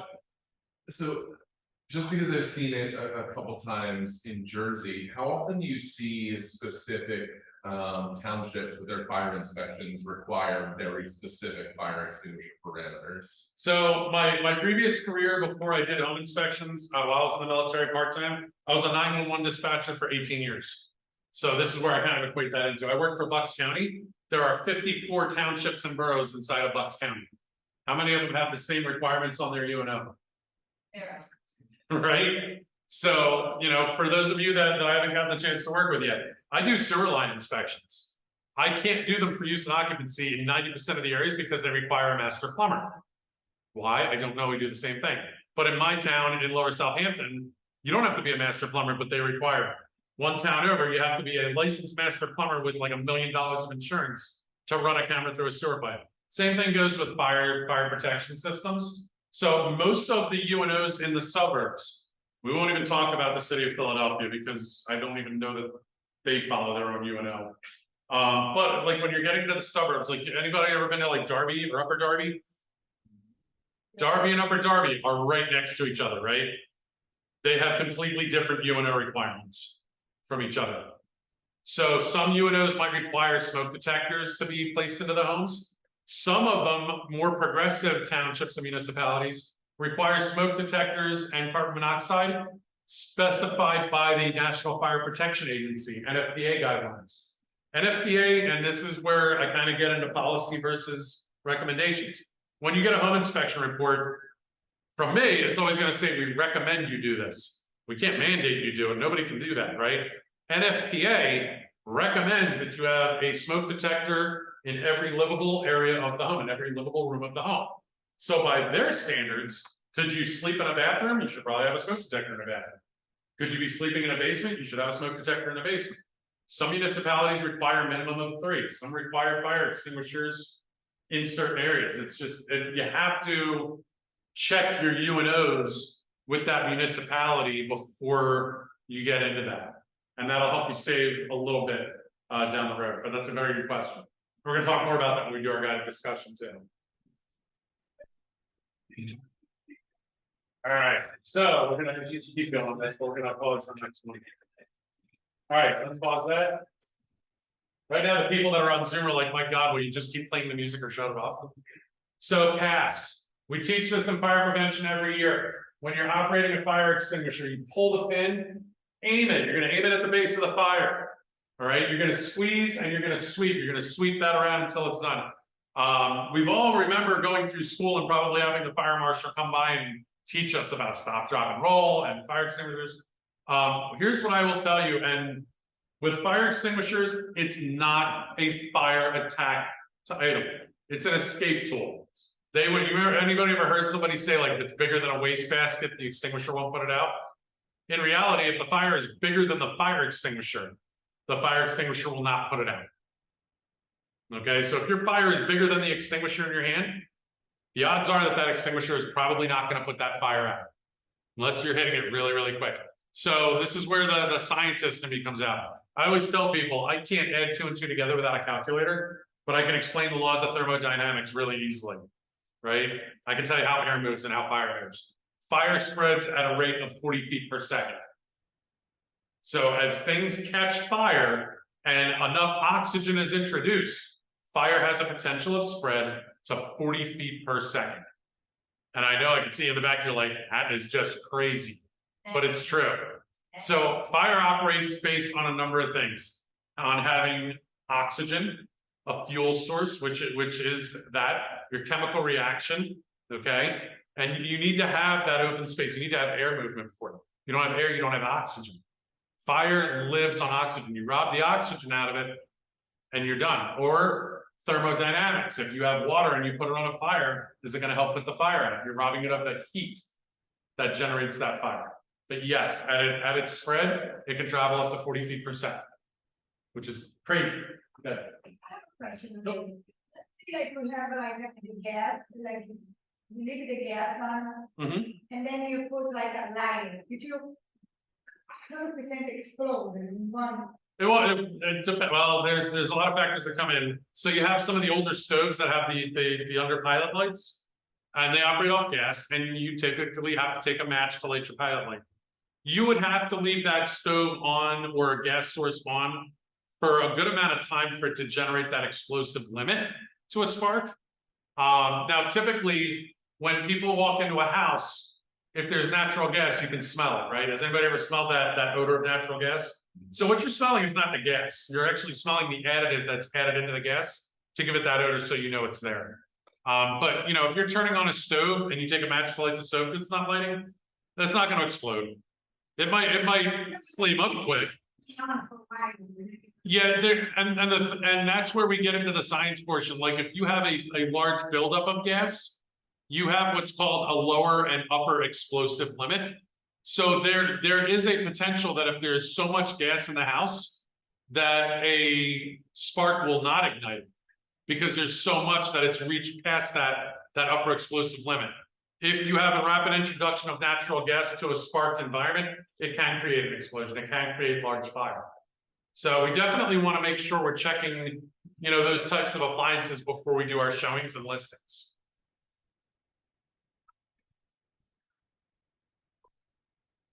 All right, in the show.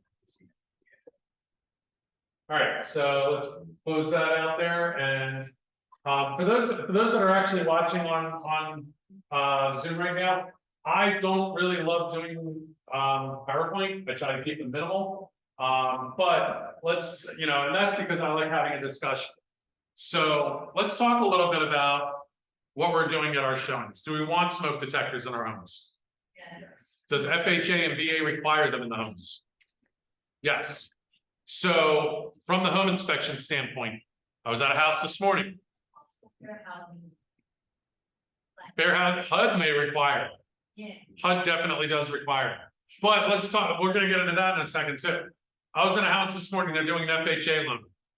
What I put into my home inspection report, the appraiser never sees. But the appraisers have their list of items to look at.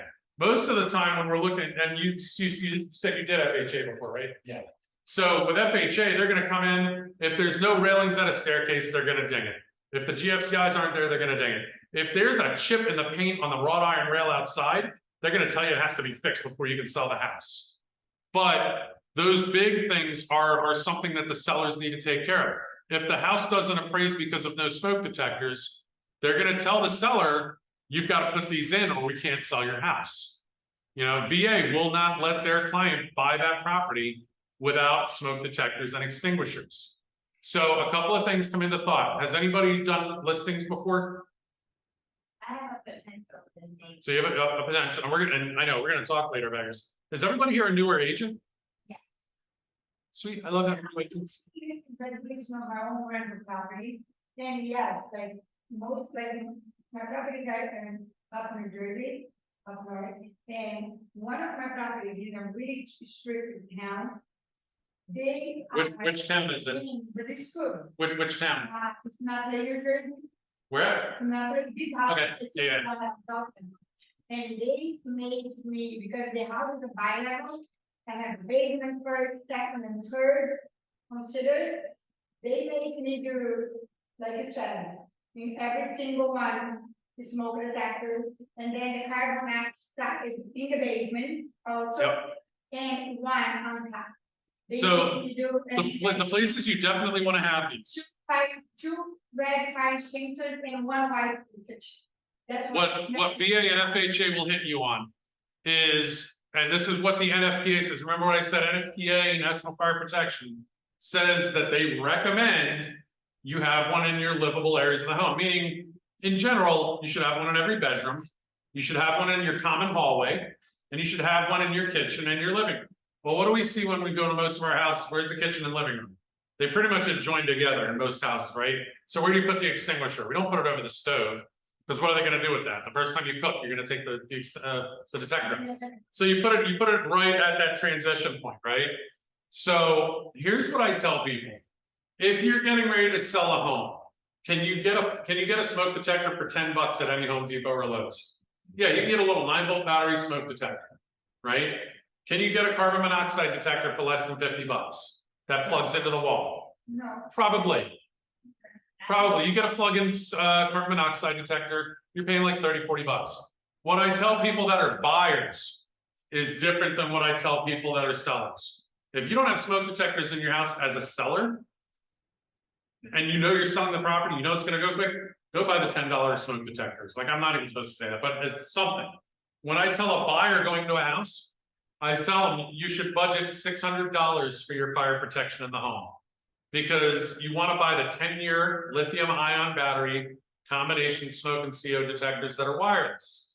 What I mean by wireless is, if you buy these 10-year battery detectors, there's a wireless signal that can communicate with them, so that when one goes off, they all go off in every portion of the home. You're going to spend $50 on a fire extinguisher, right? And where do we want those? Where do we put fire extinguishers in our home?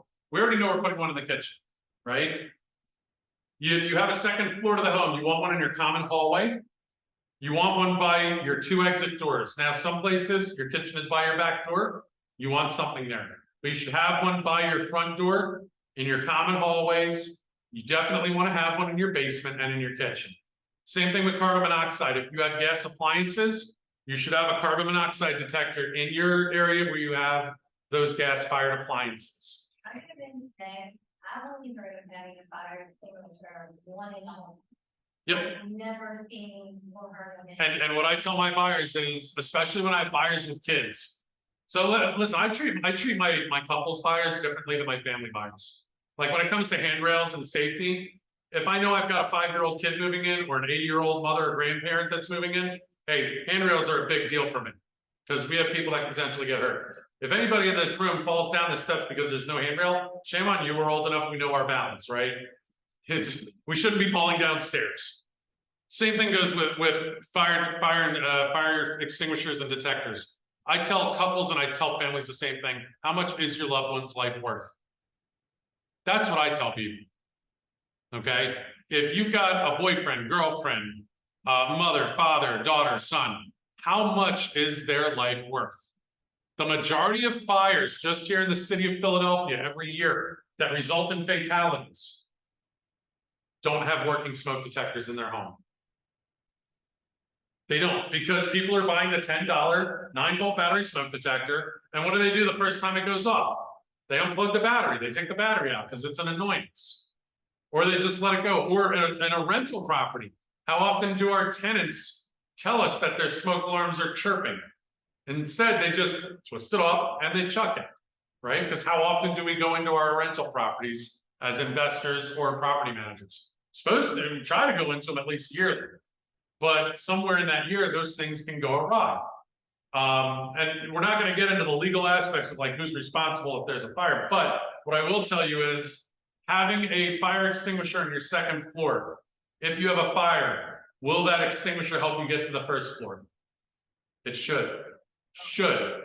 If you have to get to the first floor and get out of the house, can that extinguisher in your living room help you make it to the front door? Right? It's an escape tool. It's not a firefighting tool. Firefighting tools are the big guys in the $1 million red trucks that come out there and put the fire out. Let us do that. We have we're adrenaline junkies. I don't care what anybody says. Firefighters are adrenaline junkies. I'm 46. I still go into burning buildings like an idiot, right? Because I love doing it. My daughter actually does it with me now. Like our whole family's nuts. We love firefighting. But it's not your job to be a firefighter. If something were to happen here in the market center, right in this room, grab a fire extinguisher and help you get to the stairwell to get out.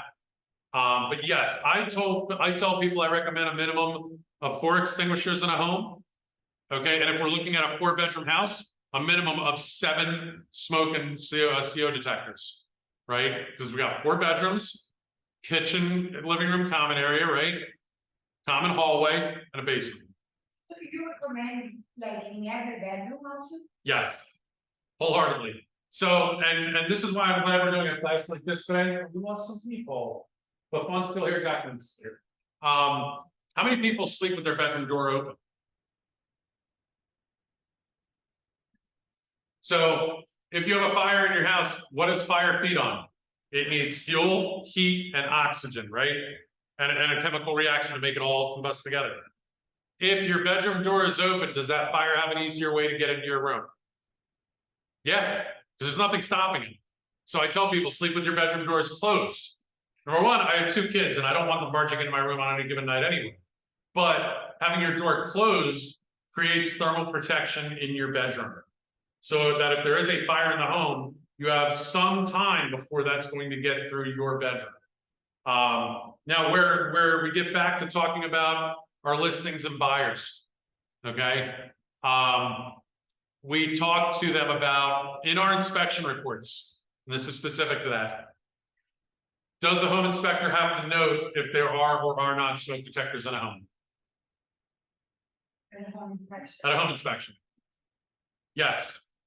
That is part of our standards. We have to notate if there are not any working smoke detectors, or if they're chirping, or if they're malfunctioning. Do we have to note in the inspection report if there's any fire extinguishers? No. No, Nope. you don't have to write it in the home inspection. We do not, because it's not a requirement on the home inspection standard. So some funny things, and I just had to tell my clients about this morning. There are things that we can't do as home inspectors. The home inspection standards say that I don't operate a clothes washer or clothes dryer. Why is that? If I can operate a dishwasher, why can't I do a clothes washer and clothes dryer? Because they're a movable appliance. The owner could take that with them. It's not considered part of the home. So when you do your PA contract agreement, right? And we do our disclosure agreements or disclosure documents. What are those things that we mark on that seller's disclosure? What comes with the house, right? Does the refrigerator come with the house? Does this come with that? Do the washer and dryer come with the house? Right? Movable appliances. We really don't have to ask, is the bathtub coming with the house? Because the bathtub is part of the home. Is a fire extinguisher part of the home? No. God, it weighs less than my kid's school bag. Are you kidding? You know, they can take those with them. They don't have to be there. There's no requirement on the inspection standard for a fire extinguisher to be in a home. But do I recommend it? I absolutely do. When it pertains to sprinkler systems. So anybody that's still on Zoom, anybody have questions so far? No, not so far. Okay. Let's talk a little bit about sprinkler systems. New homes, new construction here in Philadelphia, where homes are required to have sprinklers now, right? And I was in a client wanted to look at an apartment on Walnut Street, and we looked up and you see like a sprinkler thing, and I'm like. Yep. A lot of the new constructions, and I think it's dependent on how they're zoned for different residentials, but like a lot of these where you see like the builders are popping up like 10 houses on a block, you're gonna see most of those have sprinkler systems to them. Is a sprinkler system part of a home inspection? No, it's not. Because it's not required. You can have. Correct. If you want to put one in your house, cool, but it's not a requirement. Correct. Even the convention or anything, They don't care. So if I see that there's a sprinkler system in a home, a lot of times I'll remember to throw a little comment in my report saying, hey, there's a sprinkler system here. While it's not required under the home inspection, we recommend having it checked out every year. Because every year you should be getting your sprinkler system checked out by somebody who's licensed to test and certify. Because remember, it's like a plumbing system. You have active water going through it. You have sensors that are involved with it. Our older sprinkler systems, remember, they almost look like they had the little, like the little metal, you know, the sprocket heads on the bottom of them. And there's a little glass vial in there that when it gets to be a certain heat, it busts, and that's what creates your sprinkler. Some homes actually have those. Okay, is it my job as a home inspector to tell you if it's viable? Nope, just as a courtesy, I let you know that it's there. They're now talking about fire safety as we go further. So we know sprinkler systems and extinguishers, they're out. They're not, if you don't see them on an inspection report, nothing you can really do about it.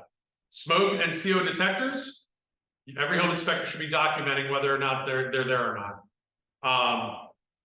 How many basements have livable areas now? Where you got a bedroom and a basement? I don't know, but A lot of your new constructions have them, right?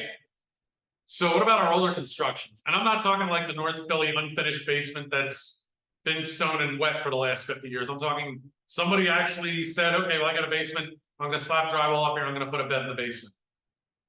What needs to be in that basement for there to be a bedroom? Egress. Egress window. How high up does it need to be? Between 30 and 36 inches from the floor. It's got to be at a height that my 5'0" wife can get up there and get through the window with, right? So, and how wide does it? There's specifications on how high it has to be from the floor and how wide the opening has to be for you to be able to get out. So there are things that I document as part of the home inspection with egress windows. One of them, if it's padlocked, like people put the grates over the tops of them outside in the wells, can't padlock them. Not supposed to padlock them. How's the fire department going to get in there? And how are you going to get out if there's a padlock on? And I've seen people go that one step further and put the combination lock on. If your house is on fire, are you really thinking about whose birthday you put into the combination on that padlock? Right? You're not thinking about that. So you should not have that padlocked. As we're talking about things getting padlocked, how many people have seen bars on windows in Philadelphia or any other area? Right? So can you have, if you have bars on your windows on the outside, can those be padlocked? Yes. Technically they can. If they're on the inside, can they be padlocked? No. That's a fire safety issue. No, what I've seen. I've seen it too, and guess what? I document it every time I see it. And here's the thing, like we talk about home inspections. So who has never seen a home inspection report before? Okay, well, we're gonna work on it, because you got my number. And you're gonna get my cell number today too, because that's my office number. So everybody else has at least seen a home inspection report, right? So when you look at your home inspection report, does your home inspector break up their comments as like severe, middle of the road, and not even on our radar, right? So I have things that I classify as a general comment. A general comment for me is your sidewalk has a crack. You're in Philadelphia, show me a sidewalk that doesn't, right? Is your client running away from a house because of a crack in the sidewalk? No. We have those maintenance items. That's our run-of-the-mill items, right? So a leaky faucet or an ungrounded 3-prong outlet, something that's going to be a handyman fix, right? Watch a YouTube video, go take care of it, $30, you're good. Probably a maintenance issue. How many houses in Philadelphia alone have cracks in the walls and ceilings that have been there for 30, 40 years? That's a maintenance issue. Spackle, repaint, have a day. Safety issues. For me, it's going to be reviewer safety. What's going to impact your health and safety in the home? Did everybody log off the Zoom? Who looks that way? We lost Jacqueline. If you have a health or safety issue, for me, that's going to be marked in red. Bars on the windows inside the home that are padlocked. That's going to be a red list item. Missing smoke detectors, missing CO detectors. That's a red list item.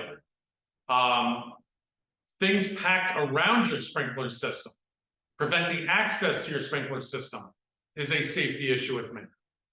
Okay, where we go down into our basements and we see a gas water heater or a gas heating unit, right? How many people have been in an unfinished basement in Philadelphia? Right, we've all been down them. We know they smell like mildew. You see everything in there. There's dust, there's cobwebs.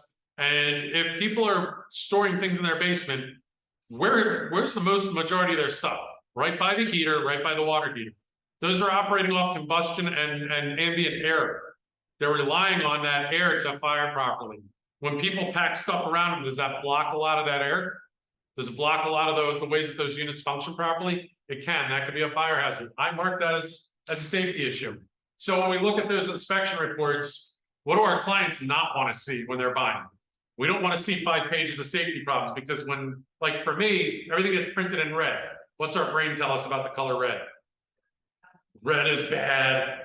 It's bad. I have to educate my agents, and this is what I tell you guys, because if you have another inspector you've ever worked with or are working with, if you see something in there and you see 5 pages of really bad stuff, take a breather and tell your clients to do the same thing. Take a breather. Let's look at this. All right, there's no smoke detectors. That's a red list item. There's no CO detectors. That's a second item. Are those easily fixable? Can you go to Home Depot or Lowe's and spend $100 and get smoke detectors and CO detectors in your home? Yeah. Right? Should that stop the sale of a house? If you're at a listing right now and your home inspection report comes back and says there's no smoke detectors or CO detectors, should you be telling your client, you know what, I wouldn't even mess with this? No, just tell them, take $100, go to Home Depot, buy some detectors. Buy a pack. The 9-volt batteries will cost you half as much as the detectors will, right? Just buy them and be done with it, right? Or have somebody come by.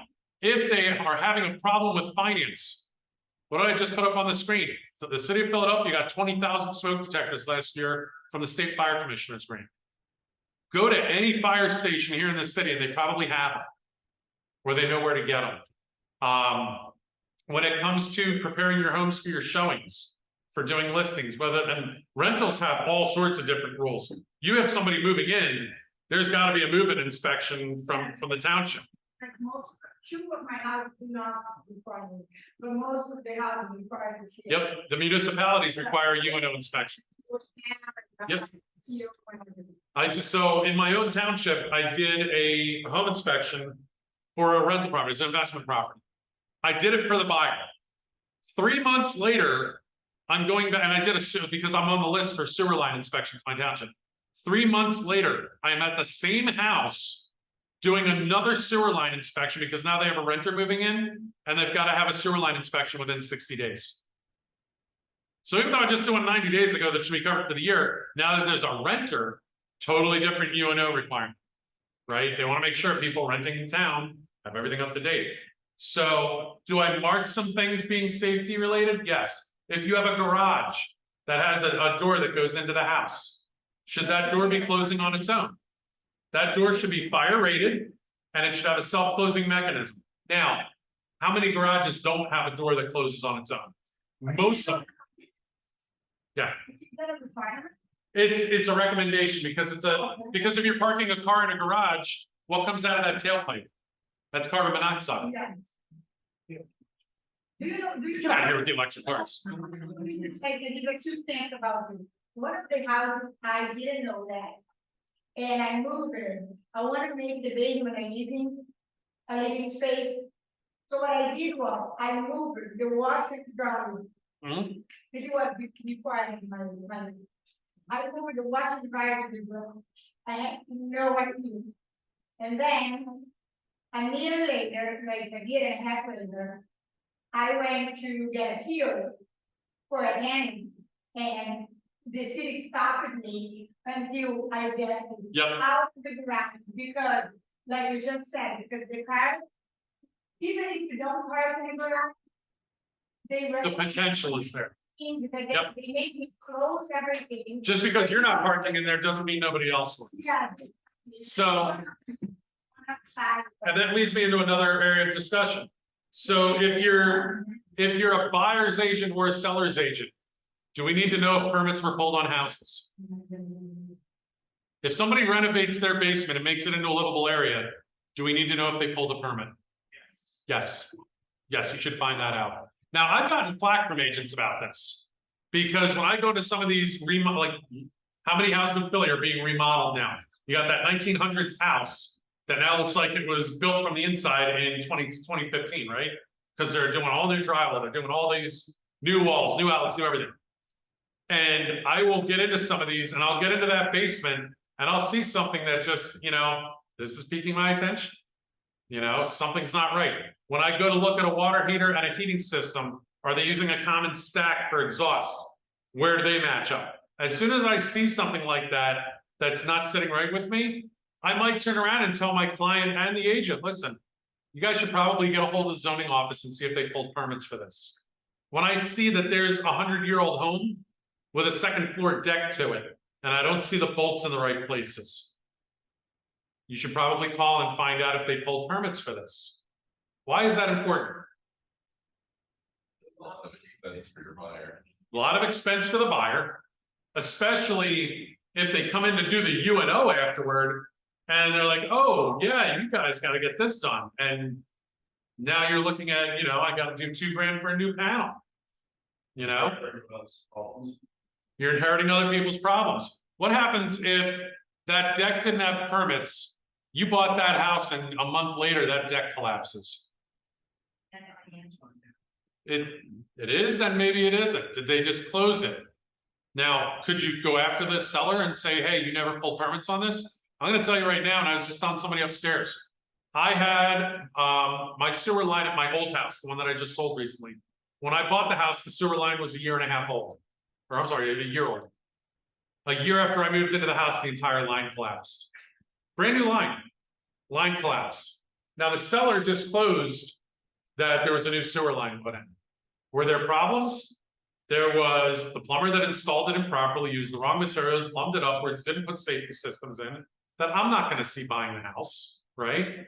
And the township didn't require sewer lines when I bought the house. The township pencil whipped the permits. The builder for our properties behind us commissioned the plumber to do that. That was in 2018. Okay, I had to file a lawsuit. We finally settled the last part of the lawsuit last week. From 2018 to 2023. So if you have something like that with a client, could they go after somebody? Probably. How long is it going to take them to see a return? And here's the funny thing. We settled the last part of that lawsuit last week. I sold that house last March. Okay, a question to you. Let's say like someone, the person that you bought a house, pulled the permit. And the city said yes, the permit is good. Who is liable for that? The builder or whatever they contract. who is liable for that suit that you, If you buy the house and everything was done properly, you are. Whatever, when you buy that house, after you purchase the home, you inherit all the responsibility of that home, if everything was done appropriately. Now, when the case like mine, the permit was signed by somebody who was not part of the zoning office. Does the municipality have culpability in that? Yes. The zoning officer didn't sign the permit. Somebody else in the township signed the permit. Do they have partial responsibility? Yes. Does the person that installed the system have a responsibility? So let's make it a little even more obvious. You're not going to see most of the sewer line that's underground, right? Roofing. If you have a roof that goes bad 3 years after it's been put on, what do we do? When you went to closing, did you get the warranty paperwork from that roofer? Because any licensed roofer nowadays is going to give you a warranty on that roof. Is the warranty transferable to your client? Like we're getting outside of the fire safety aspect, but these are things to think about, because if you're buying a house that's been remodeled and they have all new appliances, do the appliances have warranties? Are you getting that paperwork for your clients at settlement? You know, roofing is particular. So I had the roof put on my old house in, not this past July, but the previous July. That has a 25-year warranty to it. Is that warranty transferable to the next party? Mine was. There are roofers that do not transfer warranties. So even if you're buying that house that is a 2-year-old roof, if that warranty is not transferable, what are some steps that we can take as real estate professionals to protect our client? How many people have heard of a roof certification? You guys ever heard of those?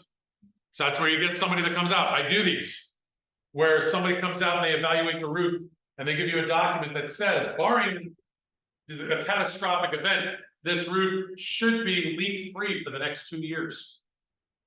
Is that something for a couple $100 that might benefit your client? Right? Because then who's it on if there's a major issue with the roof? Now, again, just like anything else, everything has disclaimers. If you look at a roof certification, this is why I don't do a lot of them, is it says if there's hail, dirt, leaves, manufacturer defect, installation defect, like a laundry list of disclaimers that say what could cause a leak, but the certification is saying, barring any of this, your roof should be leak-free for 2 years or 1 year. So it's basically that inspector's criteria. that's the maximum that certification or roof certification we would give to 2 years. Now, there are rooftops that I've been called out to do inspections on that I won't even give a certification on. I will flat out tell them, you want to give me $200 to tell you this roof is garbage? Go ahead, I'll take it. Okay? Because sometimes that's what's needed to get the deal done, right? If we're at a hang up for a couple of $100 or a piece of paper to make a buyer or seller feel better, of course we're going to exhaust our efforts to make sure both sides are satisfied, right? Because what's our goal at the end of the day? We want to help our clients out, whether it's a seller or a buyer. If you're at a listing, you want to make sure somebody like me doesn't even come in the home, because you just want that home sold and make your client happy. If you're on a buyer's side, you want to fight tooth and nail to have somebody like me come in, because you want to know what's wrong in that house before you buy it, right? You want your people, your clients, to feel like family. Would you let your family move into a house without smoke detectors? Right? But night as well, one of my friends that was just telling him, it's a sad story. Like he worked in New Jersey, he got a road explosion. They think that he had that. It's 2 weeks ago. He's 46 years old. Completely ridiculous. Like it took 4 days for them to buy the seat that he did. Oh God, yeah. So I mean, the big thing is like what we're talking about today, and it is Fire Safety Month. Does anybody here have kids besides me? Did you take them out to go to fire prevention time this year? No. Oh, well, yeah, the teenagers don't care, unless they're mine. It's crazy because like me as a landlord, when I'm going to my properties with people that have kids, it's like even if the CEO is completing, I want to make sure. You that should. I have everything checked out. Because on investments, you are liable for your tenants. Liable. Yep. It's crazy. So if you, and this kind of goes into a lot of different things, and again, most home inspectors, they're not familiar with the PA contract to sale. They're familiar with the home inspection standards. Me, I've been fortunate. I work a lot with the market center. I've done classes with them. I've been to Bold. Like, seriously, if you have a knock on to Bold training, you need to go to Bold, right? Was it fun? Yes, it was very educational. It's intense. And I think I'm not bored though. I still have both my Bold books at home. But, you know, familiarize yourself with the PA contract agreement, especially where it pertains to inspections. And educate your sellers, especially if you're dealing with a listing, to prep a house for inspection. It says right in the contract agreement, the people for inspections on the other side are required to have adequate access to the property and its systems. So I went to a house last week and it was a duplex. The second floor had no electric or gas. It was all shut off. There was nobody living in it. I can't get my inspection done properly. Guess who's paying for that reinspection? Not my buyer. The seller's actually paying for it because my agent went back to them and said, this is your fault this isn't here. It was supposed to be ready for us. If I go to a house and I can't get into an attic, you know, like where do we find most of our attic accesses in the city? They're in a little hatch in a closet in a house, right? So if that closet's packed full with clothes and boxes, do I have the accessibility to do my job? I don't. Who should be paying for that? Should your buyer have to pay for me to come back out there? Now, and here's the argument. If you're a listing agent, do you think I should have to be paid for coming back out there to re-inspect an attic as an inspector? You're not going to care. You don't want me back out there. I've already been out there once. But just like every agent, an inspector's time is valuable. If I have to come back out there to inspect an attic, that means I got to tie up a 3-hour block to do a 30-minute job. Because I can't be scheduled to do a home inspection, right? So as a buyer's agent, I would say absolutely advocate for your buyer, because should your buyer be responsible to pay for me to come back out? No, it's not their fault I didn't have access, right? Would you want to pay me a second time to come back out? Nobody wants to pay me to come back out. And I don't even charge that much. But make sure with your sellers, water heaters, heating areas are cleared. Make sure that people have access, like your inspector has access to the electric panel. Don't put a big shelf in front of an electric panel. For one, it's a fire code violation. I can tell you that without even thinking about it. Make sure that your homes have smoke detectors. I'm not even saying you have to have fire extinguishers at your listings. I think it's an added perk because people see that, like I said, in the back of their brain, even though they're not thinking about it, they're like, oh, this house is, they're taking care of it. You know, subconsciously and consciously, when I looked for a house, the last house I bought, being a firefighter, I wanted a house close to a fire hydrant. And being a military guy, which houses do you think I looked at first? I looked at ones that had flagpoles in front of the house. Flagpoles. Because subconsciously I'm a vet. I always want to have my flag flying in front of the house, right? So all my listings I was looking at, like 90% of them had a flagpole or an attachment on the front of the house for me to put my flag. Because I would hang my Air Force flag, not even an American flag. My American flag was on the flagpole, but I'd always have a mount for my Air Force flag. Because I'm proud of that, right? My family's proud of it. Same thing happens with things like fire extinguishers and detectors. People see that in a home. And listen, has anybody ever gone into a home where the smoke detector is just dangling from the ceiling? Does a buyer want to see that? Because as a buyer, they see that, and it doesn't matter how nice the rest of the house looks, it's instantaneously their mind is like, oh, this is going to be garbage. Subconsciously, they're already thinking the negatives. So how do we get them into thinking about the positives? Make it look more appealing.